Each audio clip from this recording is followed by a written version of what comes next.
I would fall asleep to Boulevard of Broken Dreams, like truly every night, which is so dark for a child in elementary school. Hi, I'm Gracie Abrams, and this is my firsts for NME.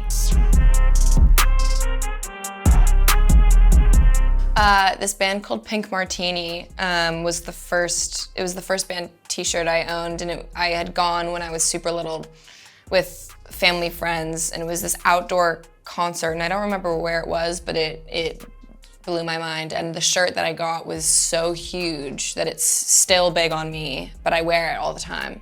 It's awesome. It's like this mustard yellow with this like green 76 on the back. It's great. First tattoo I ever got was this tiny A that I got it without telling anyone. I was of age, but I was still too scared to tell my parents that I got it. But I got it for my little brother, whose name is August, and he has like 10 times more freckles than I do. I got it because we both have the same 3 freckles on our arm, and so it felt extra pointed towards him if I had gotten it there. First job I had was working at a cookie shop in Santa Monica called Cookie Good, and it's the greatest cookies you'll ever have, ever.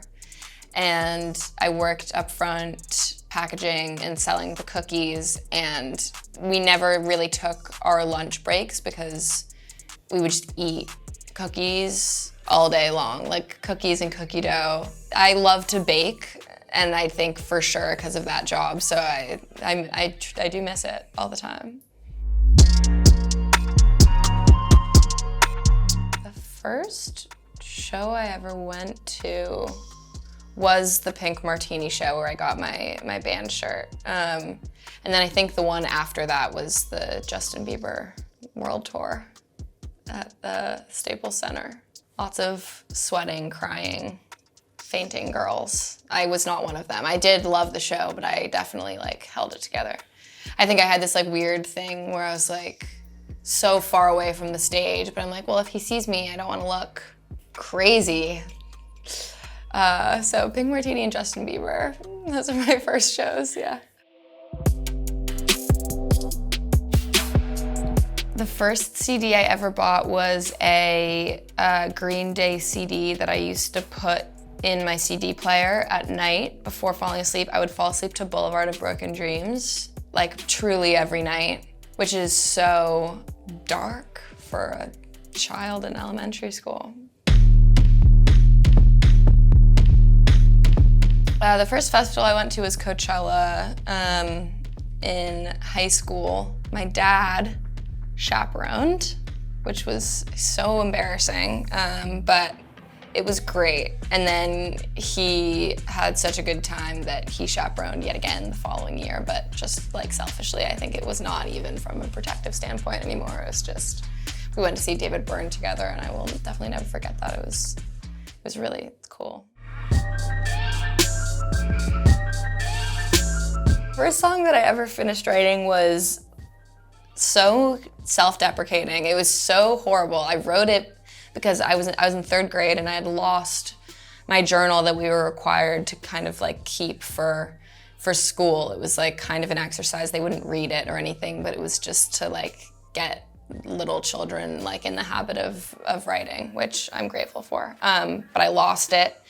And I only knew how to play the drums at that point. It was the first instrument that I like knew how to play the drums. Like I had taken some drum lessons, and I wrote this song about losing my journal over no chords whatsoever, just like truly, I was like aggressively drumming. And I remember like being so upset. I wrote it down on like a notepad, like sticky notes that were like in the kitchen because I didn't have my journal. It was a very dramatic ordeal.